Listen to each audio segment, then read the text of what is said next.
जो टॉपिक है हेडिंग डालो, जरा नोटबुक ओपन करो। टेक्स्ट बुक अभी रहने दो, टेक्स्ट बुक का जरूरत नहीं है, नोटबुक ओपन करो बस। हमें बहुत सारा आपकी तरफ से नोट्स देना आपको, बेटा बातें नहीं, ये सब रिकॉर्ड हो रहा है इसलिए जरा ध्यान दो। तो next we have part 2 and topic is partition value, chapter number 1 part 2। तो ये आज हम स्टार्ट कर रहे हैं पार्ट 2 चैप्टर नंबर 1। फटाफट फटाफट हेडिंग डालो, पार्टीशन वैल्यू। तो जैसा कल मैंने आपसे डिस्कस किया था कि एक पार्टीशन वैल्यू हम ऑलरेडी रीड कर चुके हैं ना, और वो कौन सा था, मीडियन। मैं वापस पहले मीडियन पे आता हूँ, फिर बाद में अपने टॉपिक पे जाऊंगा, कल वैसे मैं एक्सप्लेन करके गया था। तो मीडियन क्या है, तो median is the value which divides whole data in two equal parts। बहुत सिंपल डेफिनेशन है, सब लोग ध्यान से सुनो और धीरे धीरे धीरे आप अपना जो वर्नाकुलर मीडियम से वो भी जरा थोड़ा सा अपना नॉलेज गेन करते जाओ। तो हम क्या कह रहे हैं यहाँ पर, मीडियन क्या है, median is the value which divides given data in two equal parts, two equal parts। बात समझ में आ रही है, तो इट इज द मीडियन। अब मीडियन एक्चुअली ऑलरेडी हो चुका हमारा, हमने यहाँ पर नए टॉपिक पढ़ने हैं जिसमें कल मैं डिस्कस कर रहा था, we have quartile, deciles and percentile. तीन तरह के पार्टीशन वैल्यू हम लोग 11th में डिस्कस करने वाले हैं, और एक हमने ऑलरेडी 9th और 10th में डिस्कस किया हुआ है। तो अब सबसे पहले मैं डेफिनेशन लिखवाता हूँ, फिर अलग अलग जो चीजें हैं वो यहाँ पर हाईलाइट करता हूँ। तो हेडिंग डाला है सबने पार्टीशन वैल्यू, अब इसमें लिखे the values the values which divides which divides which divides given data which divides given data in different equal parts in different equal parts are called partition values, are called partition values, are called partition values। अब मुझे सिर्फ ये बताओ, meaning clear है क्या, किसी को doubt? तो वो वैल्यूज जिससे आप किसी भी डेटा को अलग अलग डिफरेंट इक्वल पार्ट में डिवाइड कर रहे हैं, उसको क्या बोलते हैं, पार्टीशन वैल्यू। ये तो हो गया सिंपल एक डेफिनेशन। अगर हम दो इक्वल पार्ट में डिवाइड कर रहे हैं, then it is called median. If we divide 4 equal parts, then it is called quartile. If we divide in 10 equal parts, then it is called decile. If we divide in 100 equal parts, then it is called percentile. Any doubt? अब इसके बाद जाके लिखो next line में, we have following partition values। We have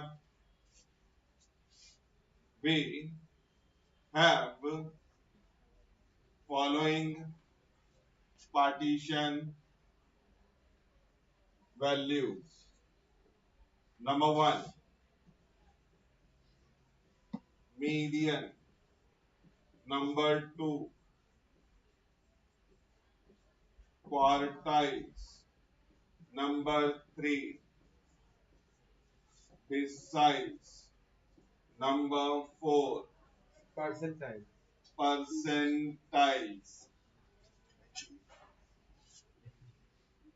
record हो रहा है, जरा ध्यान दो। तो हमारे पास क्या है, we have median, quartiles, deciles and percentile.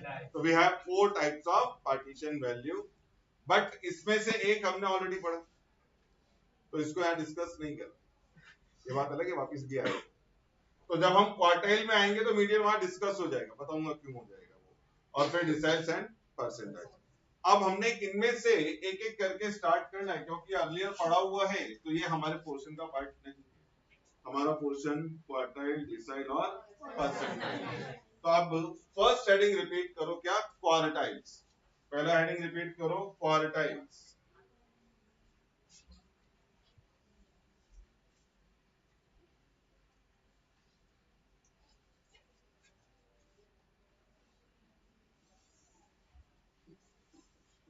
तो फर्स्ट टॉपिक इज क्वार्टाइल्स, पहला हेडिंग अब इसमें लिखे, quartiles are the values, quartiles quartiles are the values which divides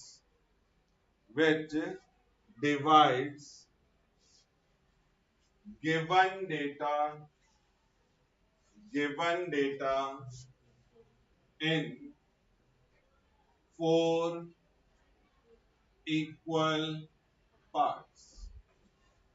तो कितने इक्वल पार्ट हो रहे हैं? 4 इक्वल पार्ट। तो अब बहुत सिंपल डेफिनेशन है, समझ में आ रहा है क्या लिखा है मैंने? Quartiles are the values which divides given data in 4 equal part. तो 4 इक्वल पार्ट में डिवाइड हो रहा है, तो then it is called quartile. Quartile का मतलब क्वार्टर, ये जैसे मैं कल कह रहा था, ये वर्ड कहां से ड्राइव हुआ? क्वार्टर। क्वार्टर का मतलब होता है फोर्थ पार्ट। तो जब फोर्थ पार्ट है तो मतलब 4 इक्वल पार्ट होते हैं। बात समझा? अब नेक्स्ट लाइन में जाके देखो, वी हैव, नेक्स्ट लाइन में जाके नोट करो, we have 3 quartiles। We have 3 quartiles given by Q1, Q2 and Q3। Q1, Q2 and Q3। तो हमारे पास कितने क्वार्टाइल है? 3, और जिसको हम किससे रिप्रेजेंटेशन दे रहे हैं? Q1, Q2 and Q3। बात समझ में आ रहा है? और Q3 है, ये कल मैं बता चुका हूं आपको, जितने इक्वल पार्ट होते हैं उससे कम एक वैल्यू होती है। जैसे मीडियन 2 इक्वल पार्ट होते हैं, बट मीडियन एक ही होता है। क्वार्टाइल में 4 इक्वल पार्ट है, तो वैल्यू कितनी है? 3 है। इसी तरह से डिसाइल्स में 9 और परसेंटाइल्स में 99 होगी। अब इसके बाद याद है, समझ में आ रहा है? कोई डाउट इसमें किसी को? बेसिक डेफिनेशन हो गई, कितने होते हैं ये हो गया। अब डायग्राम जरा ध्यान देना, एक डायग्रामेटिक रिप्रेजेंटेशन सबने ड्रॉ करना है, लेकिन अभी रुक जाओ और देख लेना, जैसा मैंने ड्रॉ किया वैसे ही होना चाहिए।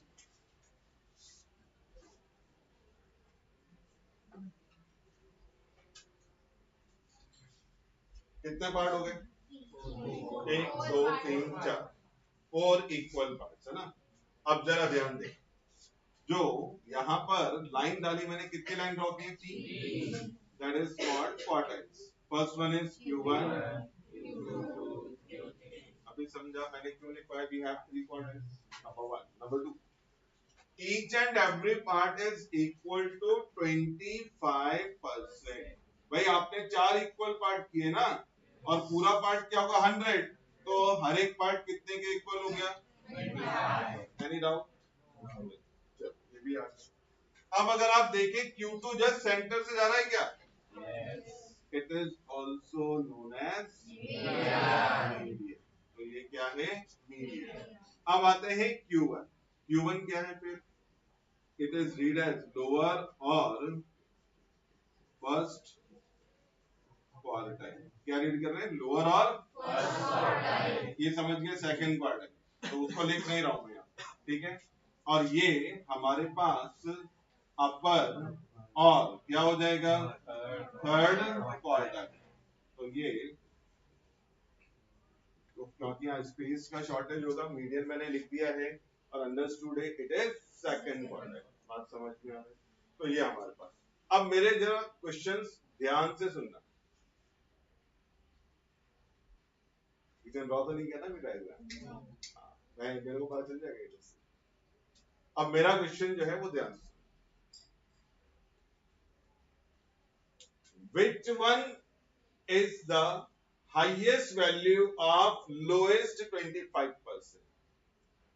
Which one is the highest value of lowest 25%?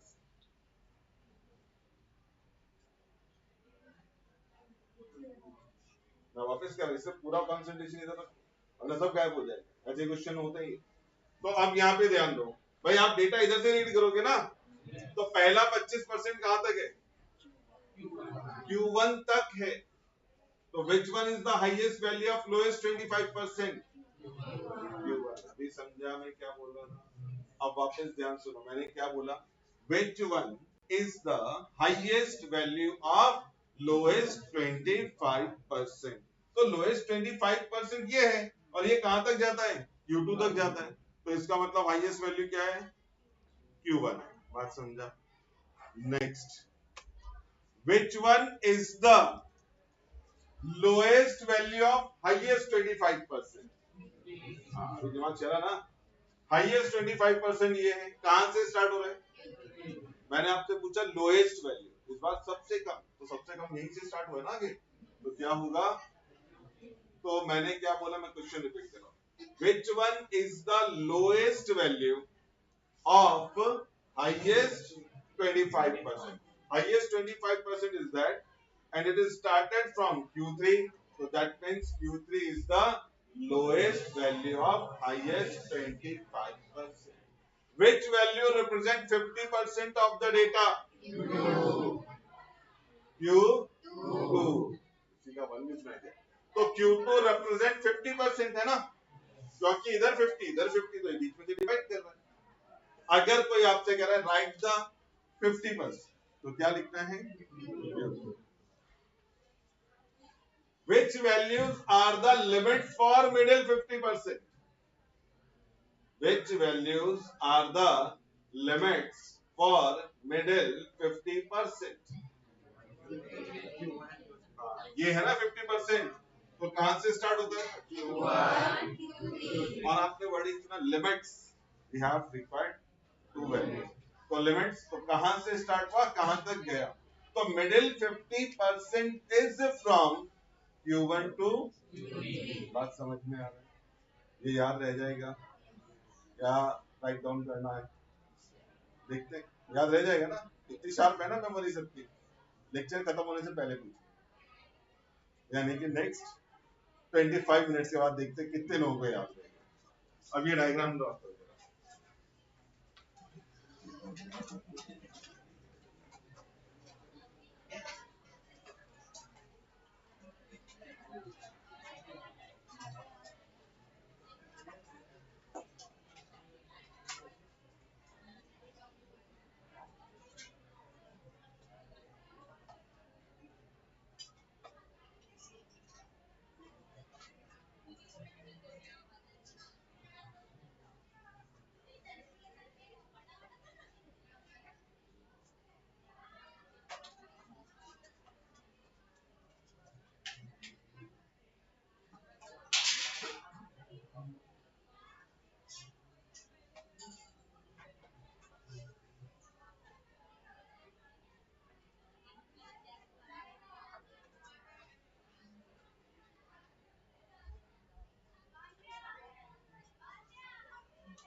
तो इस डायग्राम से हमारे पास बहुत सारी इंफॉर्मेशन जनरेट होती है।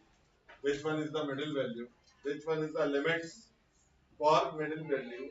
And या फिर limit for middle 55%?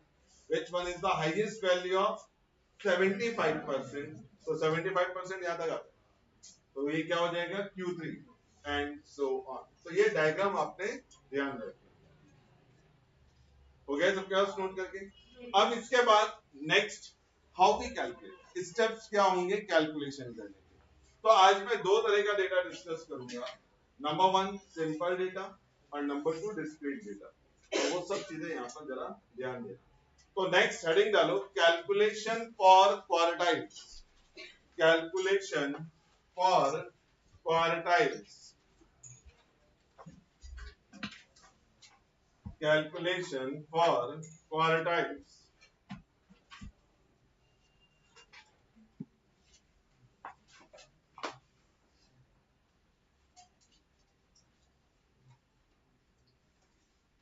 तो कैलकुलेशन फॉर क्वार्टाइल्स, अभी जैसा मैंने कहा अलग अलग डेटा है तो हम उनके लिए यहाँ पर जा रहे हैं।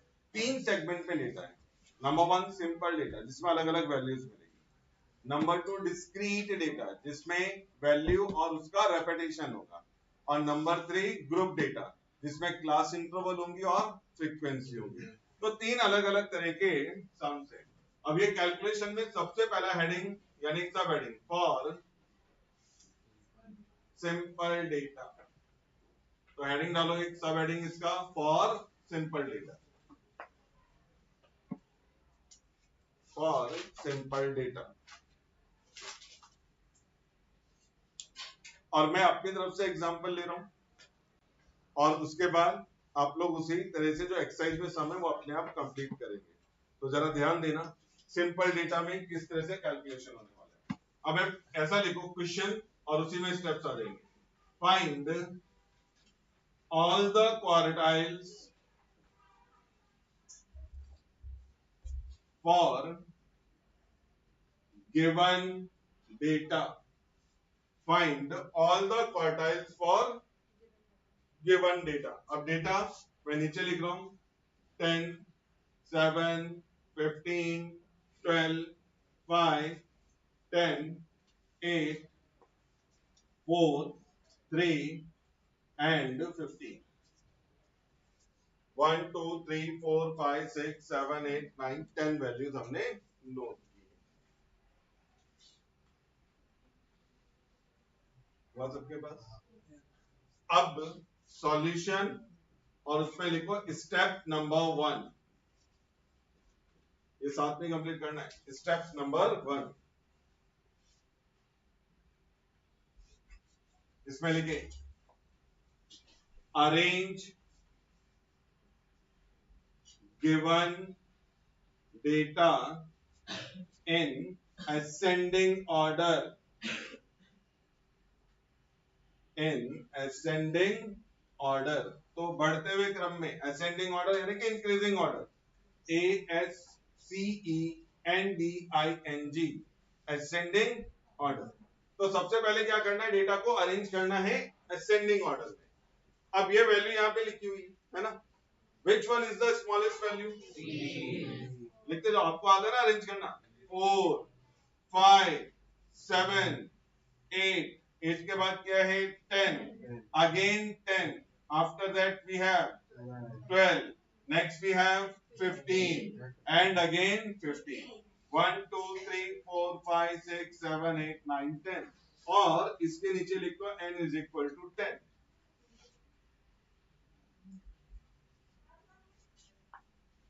पहला स्टेप क्लियर? Any doubt? तो फर्स्ट क्या करना है, अरेंज इन असेंडिंग ऑर्डर यानी कि इंक्रीजिंग ऑर्डर में लिखना है। n का वैल्यू नोट कर लिया। अब step number 2, step number 2, Q1 equal to first quarter यानी value of n+1 upon 4th term या फिर ऑब्जर्वेशन।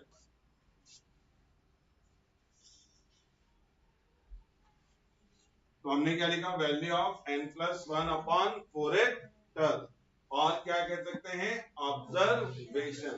कई बार यहां पर लिखते हैं item, value of n+1 upon 4th item. तो ये आपके पास है, जैसा मर्जी आप लिख सकते हैं, either we use term, observation और आइटम। यहां तक आ गया। n का वैल्यू कितना था? तो 10 प्लस 1 और डिवाइड बाय 4। नेक्स्ट लाइन, तो नेक्स्ट लाइन में जाके लिखो value of 10 plus 1 upon 4th term. Value of 10 plus 1 upon 4th term. 10 plus 1 11 को 4 से डिवाइड करो और जरा बताओ मुझे क्या आ रहा है। डिवाइड करो 2.75 आएगा।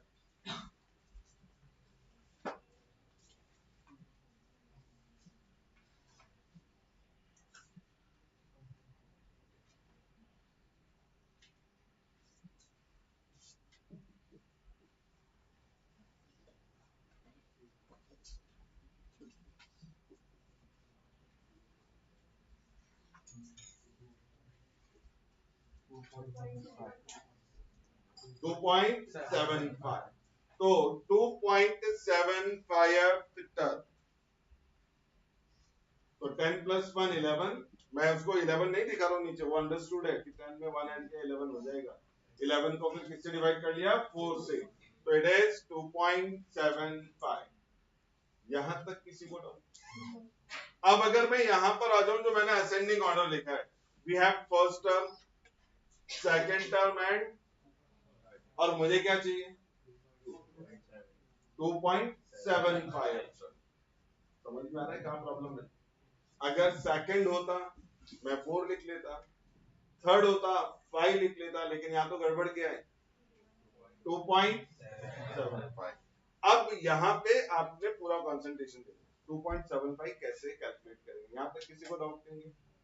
अब 2.7 में दो पार्ट है, एक डेसिमल से पहले और एक डेसिमल के बाद। डेसिमल से पहले क्या दिख रहा है? 2 और डेसिमल के बाद यानी कि 0.75 या 0.75। अब इसको लिखने का ट्रिक देखो। तो यहां पे लिखते हैं हम लोग सेकंड टर्म, यानी कि जो डेसिमल से पहले है। बात समझा? क्या लिखा? Second term. क्यों सेकंड लिखा समझ में आ रहा है? जो डेसिमल से पहले, परफेक्ट नंबर, प्लस 0.75। एक्स्ट्रा क्या बचा? 0.75 बचा है ना, तो 0.75। अच्छा ये बताओ जरा, 2.75 किसके बीच में आएगा? 2 और 3 के। 2 और 3, पक्का ना? कोई कंफ्यूजन, कोई डाउट नहीं? तो 2 और 3 के बीच में आएगा। इसमें 2 बड़ा है या 3 बड़ा है? 3। तो यहां लिखते हैं थर्ड माइनस सेकंड टर्म। अभी समझा? अब जरा वापस ध्यान देना, मैं आप कुछ अपनी तरफ से एग्जांपल दूंगा। मान लो मेरे पास होता 5.25 टर्म। क्या होता? तो मैं क्या पहले क्या लिखता? Plus 0.25 6 minus 50। बात समझ में आ रहा है? मैं कह रहा हूं 5.25, it is lies between 5 and 6। तो यहां पर 6 माइनस 5, 1.75। अब क्या लिखोगे? फर्स्ट टर्म प्लस 0.75 ब्रैकेट में। बात समझा? क्योंकि 1.75 किसके बीच में आएगा? 2 और 1 के बीच में, या 1 और 2 के बीच में आएगा। 6.33 आ जाए फिर क्या करोगे? 6 term plus 0.33। Anyone have confusion or doubt? बस खत्म हो गया। फिर हमने बार बार यही करना है।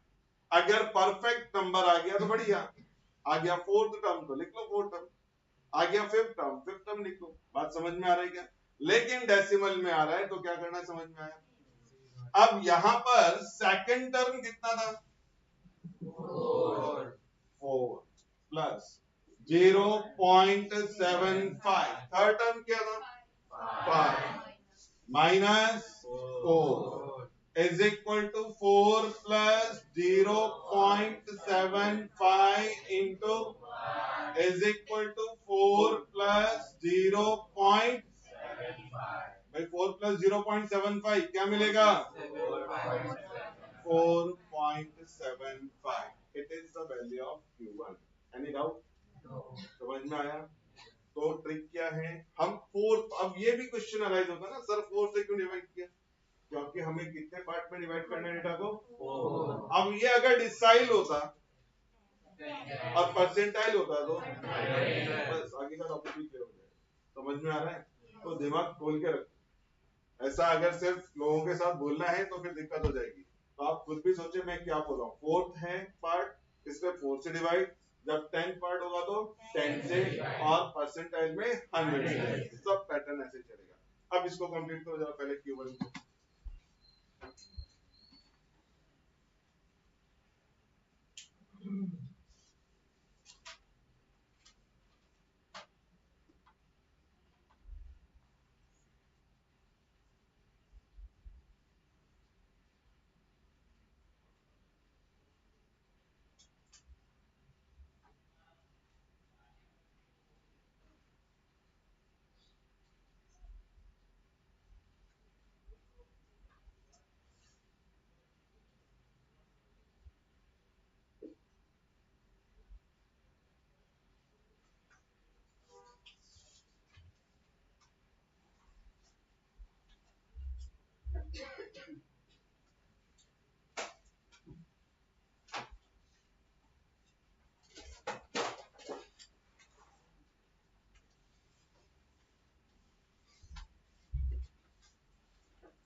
हुआ क्या कंप्लीट? तो पहला क्वार्टाइल समझा। अब जरा देखना दूसरे में क्या चेंज आएगा। भाई क्वार्टाइल तो है 4 से डिवाइड होता है, लेकिन जब हम सेकंड क्वार्टाइल कैलकुलेट करेंगे या 2 से मल्टीप्लाई करेंगे, किससे मल्टीप्लाई करेंगे? यानी डबल होगा। आई बात समझ में? और थर्ड में किससे मल्टीप्लाई करेंगे? ऐसे डिसाइल के बाद अगर हम फर्स्ट डिसाइल फाइंड आउट करें तो n+1/10, और अगर सेकंड फाइंड आउट करेंगे तो 2n+1/10, third part find out करेंगे तो 3n+1/10 and so on, same for percentile. बात समझ रहा है? तो अब आपने नेक्स्ट यहां पर लिखो Q2। अब मेरे साथ साथ ही स्टार्ट करना। Q2 equal to value of 2n+1/4 value of 2n+1/4 वह क्या लिख के n का वैल्यू रिप्लेस करेंगे जैसे पहले किया था। Value of 2 10+1/4 value of 2 10+1/4। अच्छा 10+1 11 2 जा 22 को 4 से डिवाइड करो,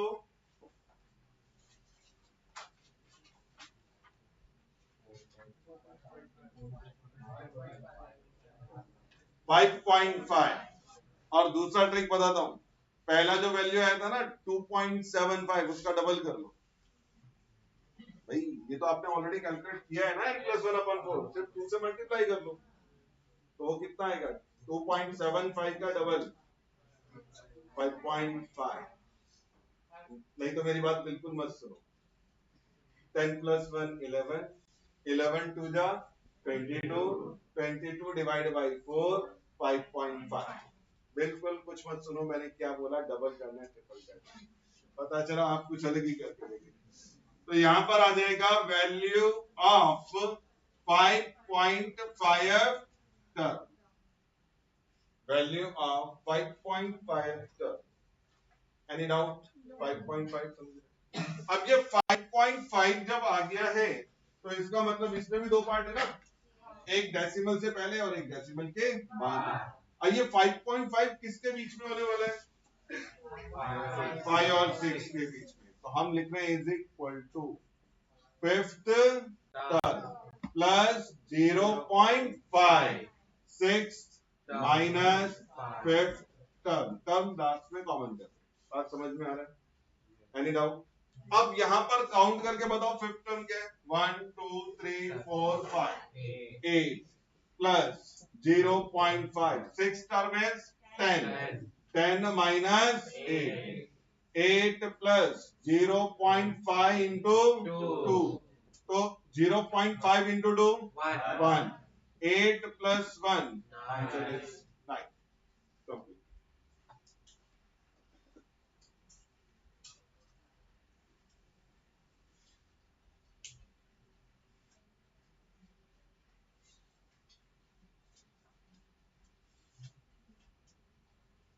और अब जिनका हो गया है वो थर्ड अपने आप लिखने की कोशिश करो। मैं स्टार्ट करूंगा, आपको समझ में आया ना थर्ड में क्या करना है? यहाँ 3 से मल्टीप्लाई करना है, टर्म आपको पता है कैसे फाइंड आउट करना है।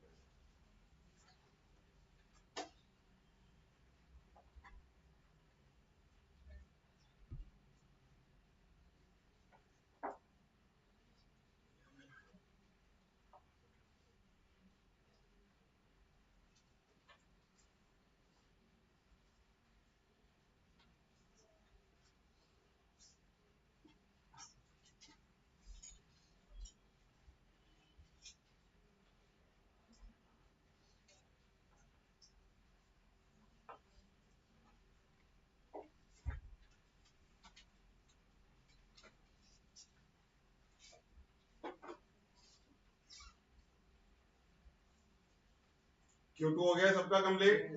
अब Q3 आप स्टार्ट करके रखो। Value of 3 n plus 1 upon 4th term. तो अब अगर हम यहाँ पे नेक्स्ट, तो value of 3 10 plus 1 upon 4th term. 10 plus 1 11 3 जा 33 डिवाइड बाय 4 8.25। तो ये आ जाएगा value of 8.25 term. Value of 8.25 term. अब 8.25 मालूम है ना? 8 टर्म प्लस 0.25 ब्रैकेट में क्या 9 माइनस 8 टर्म। बिल्कुल। तो यहां पर 8 टर्म प्लस 0.25 9 माइनस 8 टर्म। अब 8 टर्म इट इज 12 है ना? तो यहां पर आ जाएगा 12 plus 0.25 9 term is 15 minus 12 12 plus 0.25 into 3। अच्छा बोर्ड मार्क्स सबको मालूम है, पहले मल्टीप्लाई करना है बाद में ऐड करना है। तो 0.25 इंटू 3 0.75 और ऐड किया तो 12.75।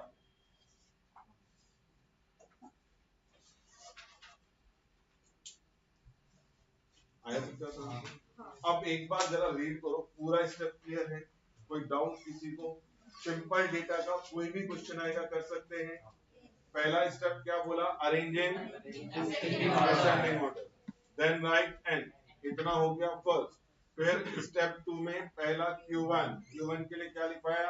Value of. अब उसमें दो तरह की कंडीशन अराइज होंगे, either we have perfect number और in decimal. If we have perfect number then directly count करके लिख लो, जैसे आ रहा है फोर्थ टर्म, तो फोर्थ टर्म क्या है नोट करो। But if we have 4.25 term then we divide into two segment. पहला फोर्थ टर्म, फिर plus 0.25, fifth minus fourth term. Any doubt? Clear है सबको? तो डिस्क्रीट डेटा का कोई भी क्वेश्चन अगर आपको मिले तो कर लेंगे, ऐसा हम सोच रहे। होमवर्क जाएगा, ध्यान रखना और ये करना है। अब इसके बाद सिंपल डेटा तो हो गया, सॉरी। अब आते हैं किसके लिए? Discrete data. अब डिस्क्रीट डेटा कैसे सॉल्व होगा? तो अब ये पहला मैंने क्या लिखवाया था हेडिंग, याद है? For simple data. अब हेडिंग डालो फॉर डिस्क्रीट डेटा। पहले एक्सरसाइज में दो ही सम है, तो सिंपल और डिस्क्रीट।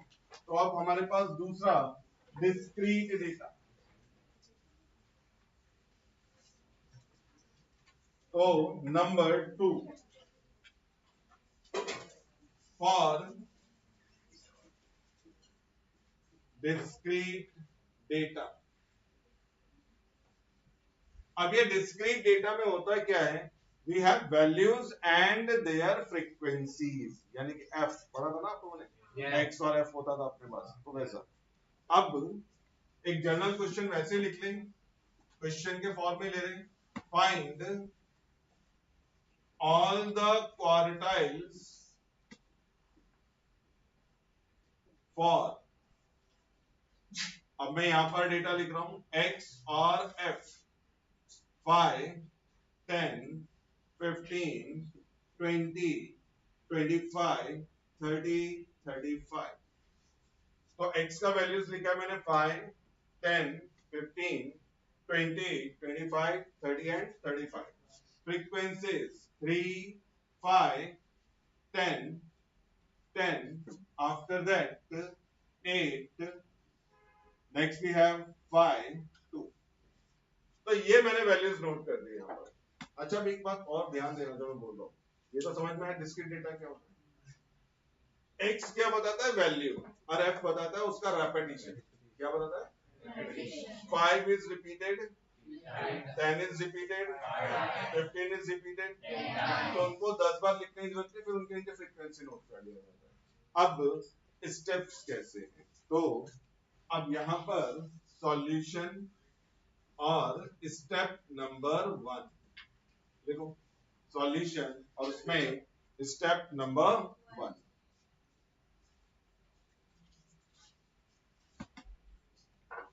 फॉर्म CF यानी कि क्यूमुलेटिव फ्रीक्वेंसी टेबल। तो सबसे पहला क्या काम करना है, CF टेबल फॉर्म करना है। क्या फॉर्म करना है, CF टेबल। तो step number 1, form CF table. CF table आता है ना सबको, बोला X, F और CF, 5, 10, 15, 20, 25, 30 and 35। Frequencies 3, 5, 10, 10, 8, 5, 2।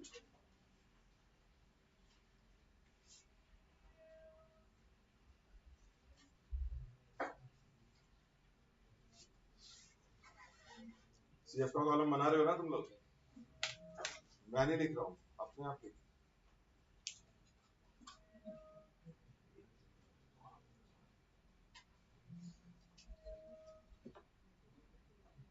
Write down CF column।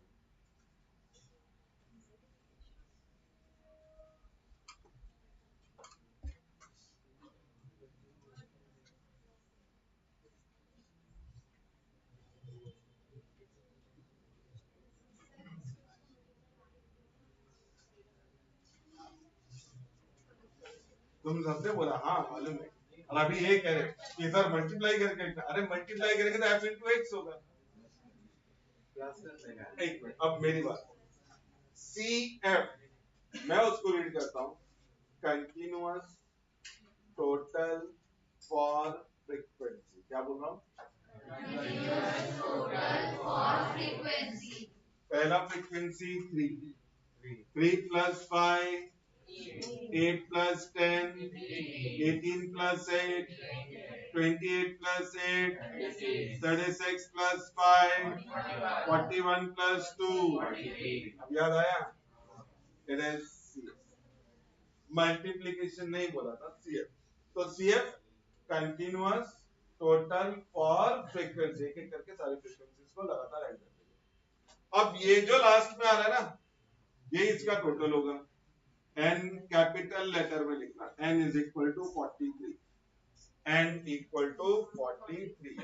तो किसी को डाउट CF के लिए, CF समझ में आए क्या करना है, नहीं तो मैं प्लस करके दिखा दूंगा। क्लियर है ना, पहला 3 यहां पर लिखा, 3 में क्या ऐड किया, 5, 8,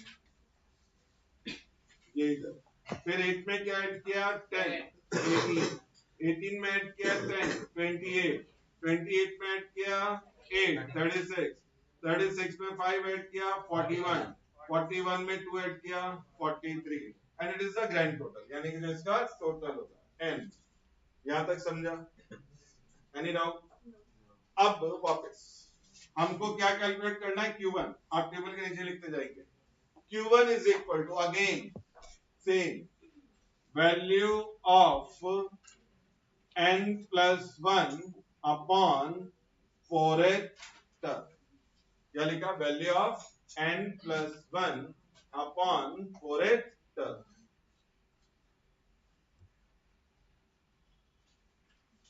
टेबल हो गया ना कंप्लीट?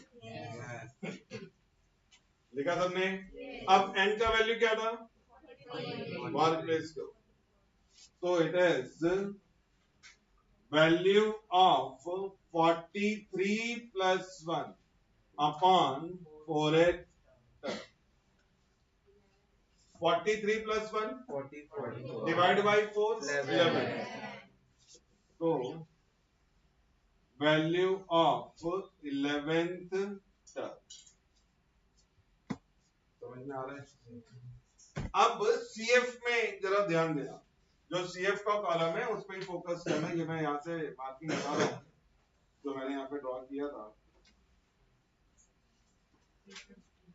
अब जरा सभी स्टूडेंट बोर्ड पे ध्यान, यहां तक कितनी वैल्यू आ रही है, 3, यहां तक हमको कौन सा चाहिए, इज अंडर 18 ना, तो यहाँ पे लिखना फॉर Q1, इसके सामने देखो x क्या है, so therefore Q1 is equal to 15, तो वैल्यू ऑफ 11 टर्म इज 15। बात समझा? अब जरा ध्यान दो, अगर मान लो मेरे पास होता 16.25 टर्म, कौन सा 16.25, तो 16.25 किसके अंडर में आता, तब भी वैल्यू क्या होता, बात समझा? तो डेसिमल में आए नहीं आए कुछ करना नहीं है, सबसे आसान है, सिर्फ उसके सामने देख के नोट कर देना है। हो गया है? तो ये लेके आओ जरा यहाँ तक।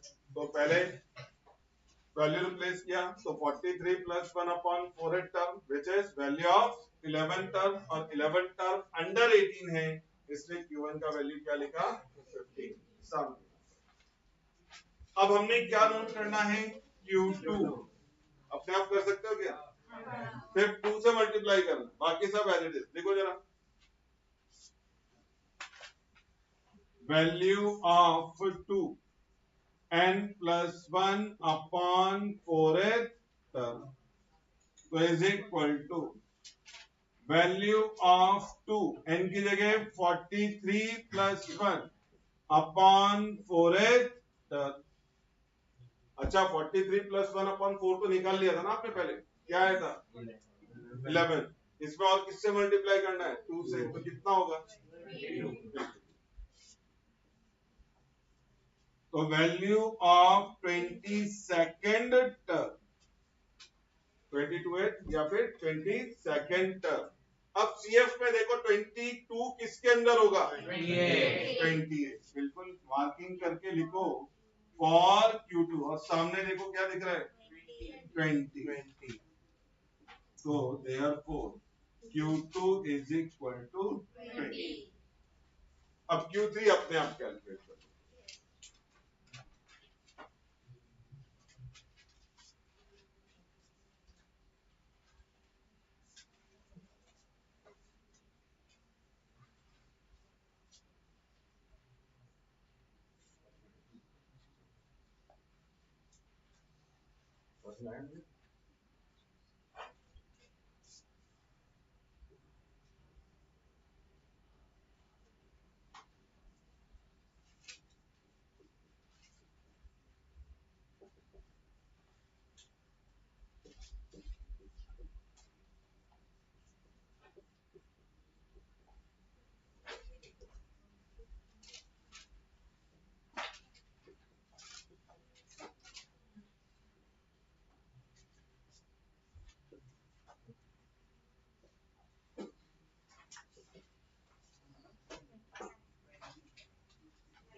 बिल्कुल। तो ये सामने 25,